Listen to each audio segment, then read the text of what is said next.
The following podcast contains spoilers and words such as done and bother. Mate, did we watch a thing this week? Yeah, we did.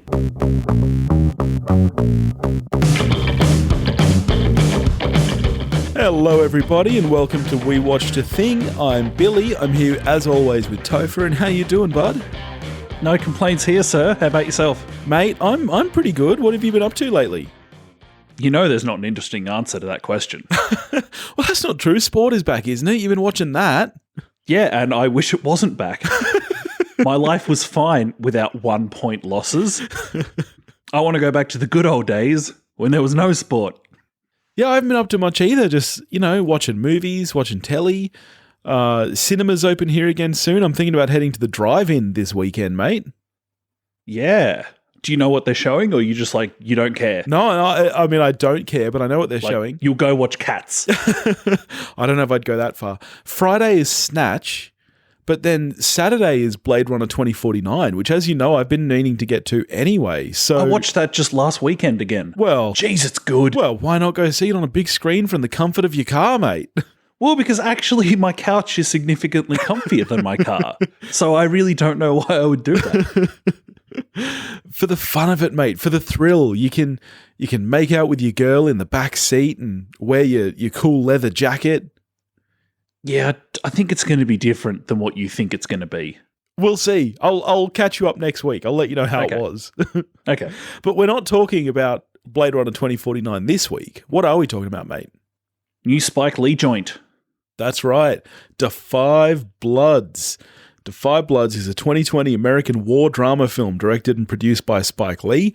Along with him, the film was produced by Jon Kilik, Beatriz Levin, and Lloyd Levin, and was written by... Why is the written by not up there? And was written by Danny Bilson, Paul DeMeo, Spike Lee, and Kevin Wilmot.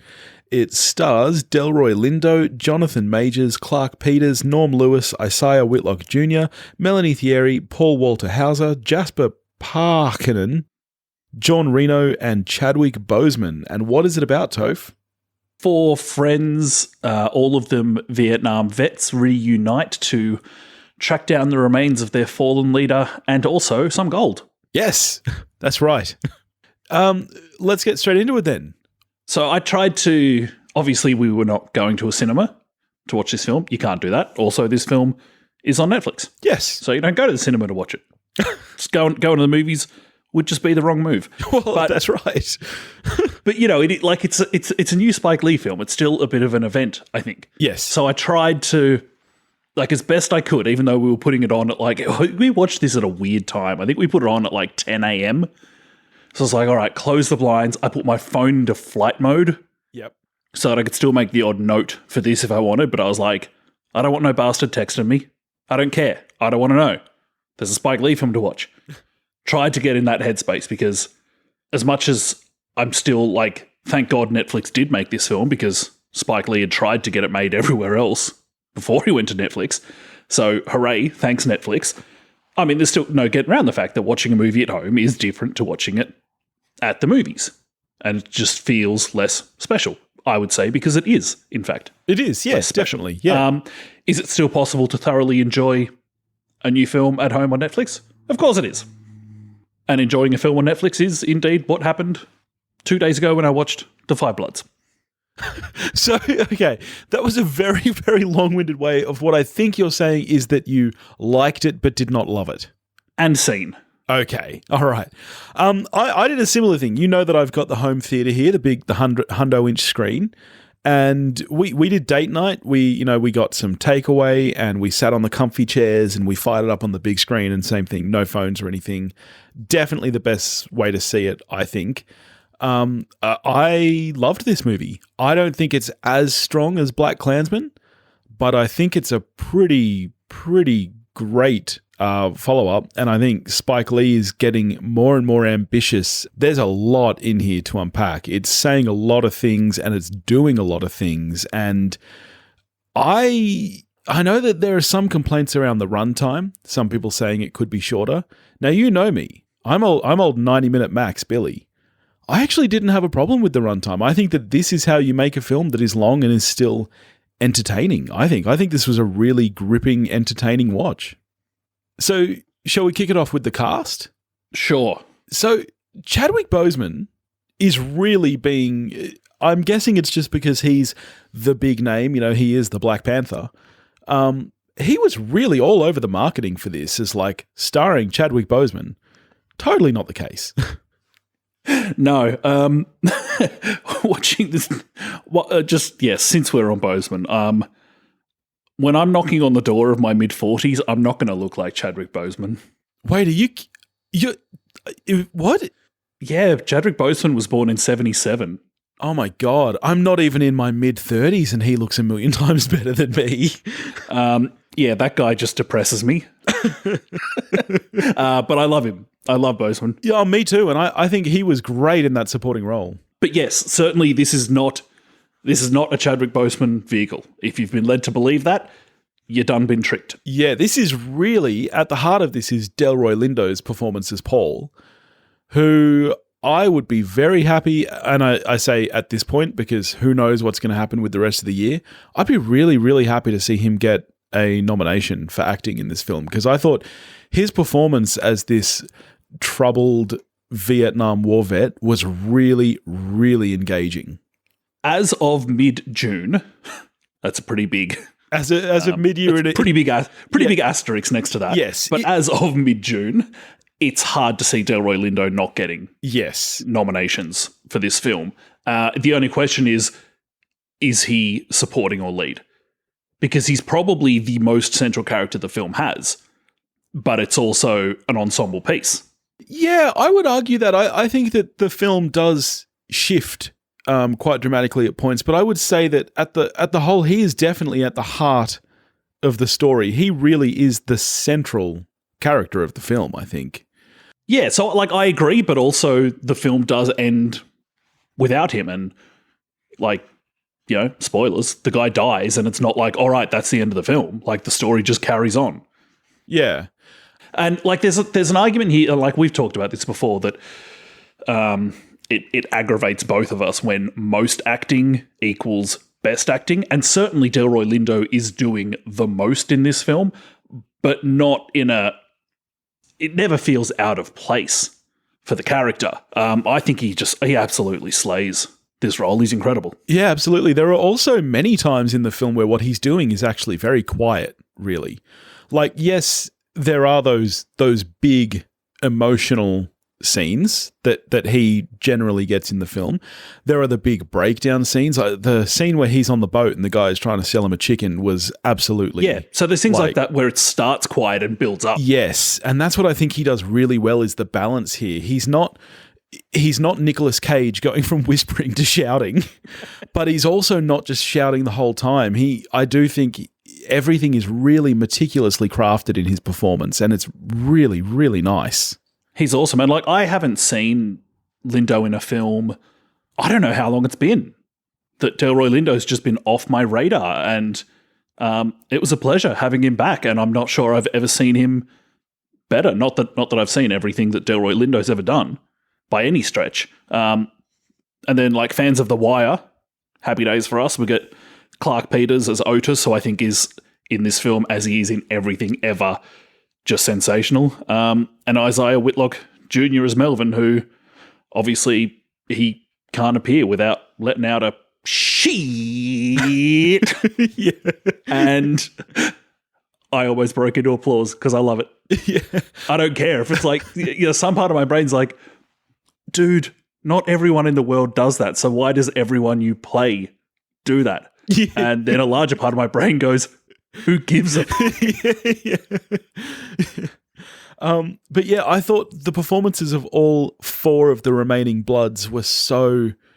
The chemistry they have together really works, I think. You buy them as friends straight away, don't you? You do, instantly. And the film takes its time with that. That's why I don't mind the runtime. I think Spike Lee really has... To me, there are scenes of this that feel quite Tarantino-esque. You know, you think about the scene they're first all together where they're just in Vietnam catching up, and it's just quite dialogue heavy for quite a while there. You really do. You buy instantly the friendship. You get that they haven't seen each other in a while, but it doesn't matter, which with those long-lasting friendships is exactly how it works. Yeah, even like Clarke Peters Otis, his reaction to Delroy Lindo's character Paul saying that telling him that he's all for the wall and he voted for Trump. It's not even like outrage and despair from Otis. He's just like, oh yep, that'd be right. Yes, this is like that's that friend. And then that many of us have them. That great cutaway to the Trump rally. Yes. The use of the MAGA hat as a motif in the film is really, really a nice touch, I think. I think Spike Lee, we all know that he's a very angry man and with a lot of right. Like, you look at his filmography and the things he's tried to say throughout the years and the things that are still happening in the country he lives in, you totally get why he's angry. And I think this is a really nice, the way that the film flows, I think it gets that anger out in a really nice way, I think. And it's not in your face, like it doesn't feel like a punch to the face the entire film like the end of BlacKkKlansman did. I feel like this is more subdued, but it's more constant in a lot of ways. And I think the story it's telling is touching on so many things. I think he's really nailed the tone, I think, here. I don't feel like there's tonal shifts or anything too badly in this film, which is funny. That's one of the things I read in reviews, that people feel like they don't think it's kind of melded. To me, I really think it did. How did you feel about that? No, so I definitely feel that. And a lot of the time, it doesn't bother me at all. Like, it's a Spike Lee film. It's not surprising that it does change gears regularly. And I would say that the clear majority of those times, it either doesn't bother me or I, in fact, enjoy it. But it happens enough that there's a few where I'm like, yeah, okay, yeah. You mentioned the runtime earlier, and of course the amount of characters that this film is trying to service. And broadly, absolutely succeeds at that, I think. I couldn't say I think it does 100% of the time. Like, for instance, one of the Bloods, Eddie, when he, again, good thing we got the spoiler alert on this show, when Eddie gets killed, I feel bad for Eddie, but it wasn't like a devastating moment when Eddie was talking about his bankruptcy and the fact that it's all for show. I was like, yeah, you know what? In a 2-hour, 35-minute film, nah, I don't need this. Yeah, I think, though, again, I really appreciate the way that played out, because I think Spike Lee was quite aware of that. I don't think he's expecting you to be invested in that character to the same extent. And really, when he does meet his end, that really, to me, is a build-up to what happens after that with David, Jonathan Major's character, Paul's son, who we haven't even spoken about yet, but the chemistry between him and Delroy was also just really nice. But to me, that was kind of just building towards that moment, I think. And it doesn't give you a lot of time to breathe and mourn Eddie, because I think everybody knows that you're not going to. You're not that invested, really. But geez, that moment was a shock. Were you taken back by that? Not at all. I was like, one of these steps is on a landmine. Like, I know you know the line about you don't introduce a gun in the first act if you're not going to use it in the third. Yeah. Like, earlier on in the film when you meet the French woman. When we meet the people who are clearing landmines. Yes. It's like, well, that's, Spike Lee is not just putting this in for no reason. Yeah. Spike Lee is quite a competent filmmaker. So at some point in time, someone's going to get landmined. And when that guy was walking backwards, I was like, oh, yep, here it is. I still just found the moment quite shocking, the way that it did happen very quickly without time to breathe, as it would in life. And then the next minute, they're so distraught. Even they don't have time to mourn Eddie, because all of a sudden they need to do what they can to save David. Yeah, and the sequence with David is fantastic. Oh my God, is it ever? Would that actually work, do you think? Do you feel like, let's say I'm stuck on a landmine. You're dead. You've got a rope, though, and you got 4 other dudes. One of them is Paul Walter Hauser. He's quite a big dude. Do you reckon you could pull me fast enough? I do not. Sorry, mate. There's no way that would actually work, right? Okay, here's my thing, and any landmine experts, just feel free to tell me why I'm wrong. could they not have found a rock or indeed one of the gold bars and, like at the beginning of Raiders of the Lost Ark, just Indiana Jones that thing onto the landmine and David steps away? That's exactly what I thought was going to happen. Yes.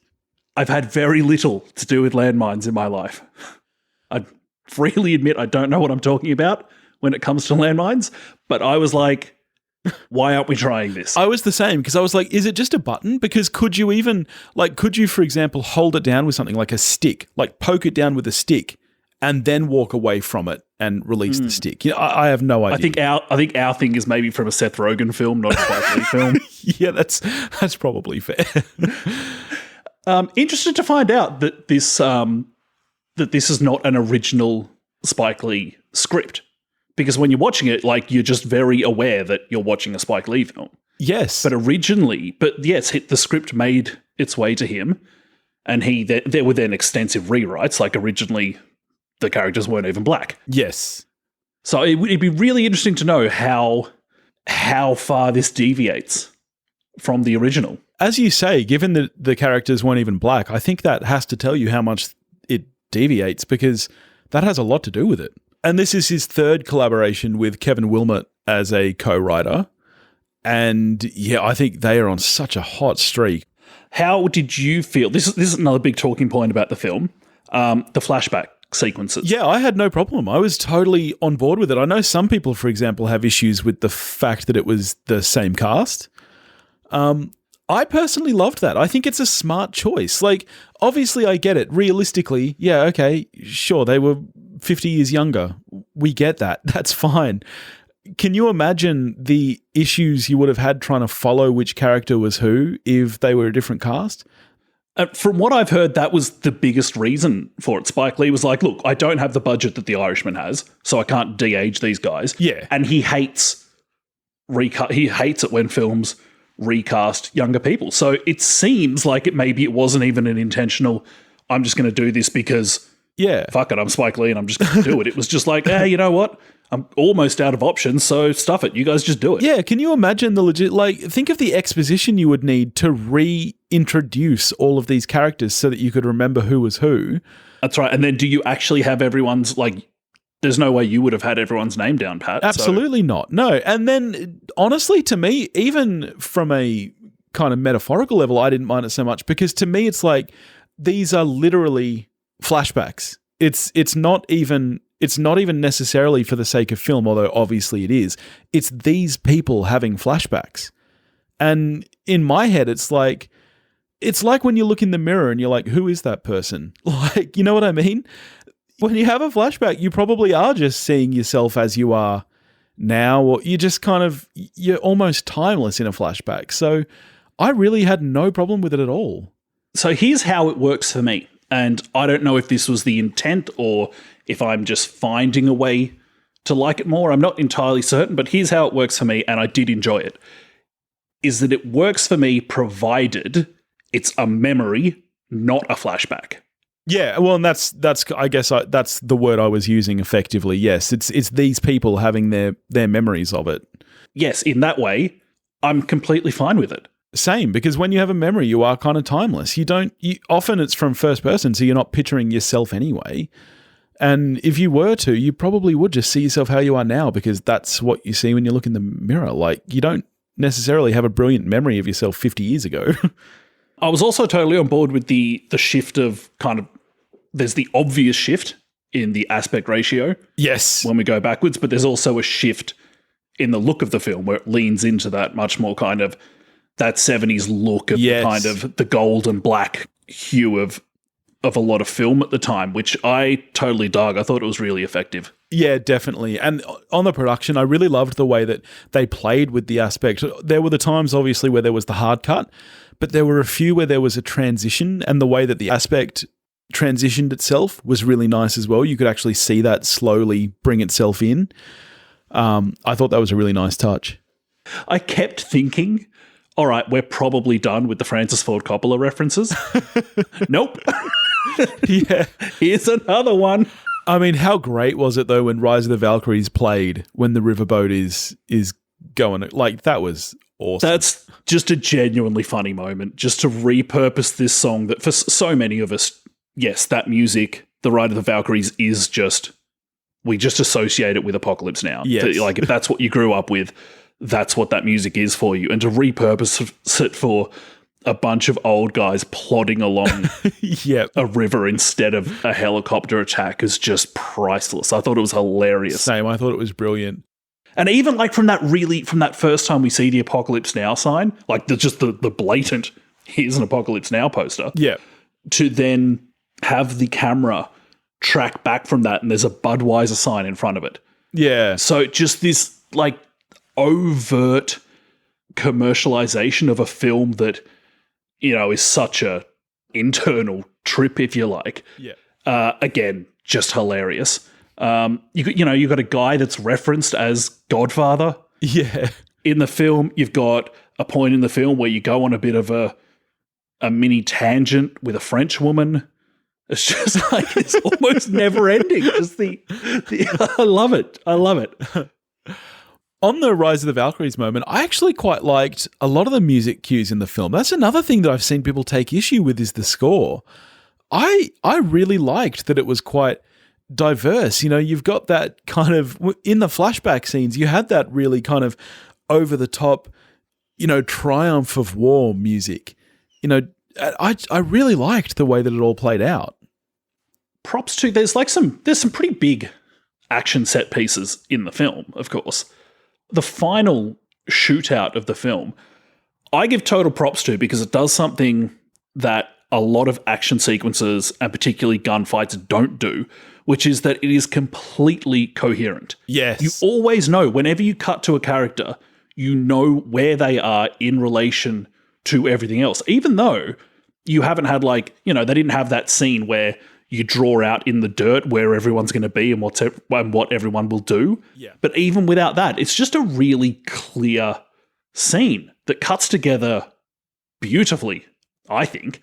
And I was like, this is great. I'm watching a bunch of senior citizens do a shootout, which is better than most things that cut every 18 frames that normally gets thrown at the screen in an action film. Yeah, I agree. I actually think that the editing throughout, I would love to see this. I mean, again, you know, asterisk here, it's only June and most movies have been pushed back. I would like to see this get an editing nomination just because I think it was really, really well put together. I don't think that the editing is as tight as BlacKkKlansman, but I do think it works really well. I think even the choices they make of when to cut back to the flashbacks and how that plays out, and I do think the editing is really meticulous. So, I mean, we're both positive on the film. Probably, maybe you a little bit more than me. Where are you finishing up here, Billy? Yeah, I'm a 9. I really, really, really loved this film. It's taken over my top of 2020 at the moment. Looking back, I was shocked when I looked back that I only gave BlacKkKlansman a 9 because I definitely do think that that's a 10 out of 10 film. But this is a 9 for me. I just think it's so strong. I think what it has to say and how it says it is really, really powerful. The stuff about the pointlessness of war, which is really just kind of peppered throughout. Like it's none of it, it has so much to say that none of it is really in your face all the time, which is what I was trying to say before, where I don't think it's just, I just think it really takes its time thinking about the points it wants to get across, which I really appreciate. Like you, in very recently, I think BlacKkKlansman I enjoy more. But like, I mean, I dug this film. Like, while I don't think it's really in the conversation for making it onto Spike Lee's Mount Rushmore, but as a significantly better version of Triple Frontier, oh yeah, totally here for it. The thing that pulls it back for me, as we kind of spoke about, is all the things that the film is trying to do. For me, at times they kind of tread on each other's toes. Like, you know, between a heist movie and the commentary that Lee injects into so many films, it's dealing with grief. It dips its toe into being a romance. There's getting the gang back together. There's father and son. There's I don't care that Eddie's broke. So yeah, some of that just gets in the way of each other for me. But like I really dug this film. I'm a 7 out of 10. Nice. All right, what are we getting to next week, buddy? Oh my goodness, we get another new release. I know. How crazy is that? Yes, Judd Apatow, new film. King of Staten Island. That's right. Directed by Apatow and written by Apatow and Pete Davidson, about who the film is about. Well, that'll be fun. That's next week. In the meantime, if you want to get in touch with us, you can do that at wewatchedathing.com or wewatchedathing@gmail.com. You can find us on Facebook, Instagram, and Twitter, all under the handle @wewatchedathing. If you want to help support the show and make us watch something or get early access to episodes or some junk like that, you can do that at patreon.com/wewatchedathing, and we'll catch you next week. Watch a movie, folks.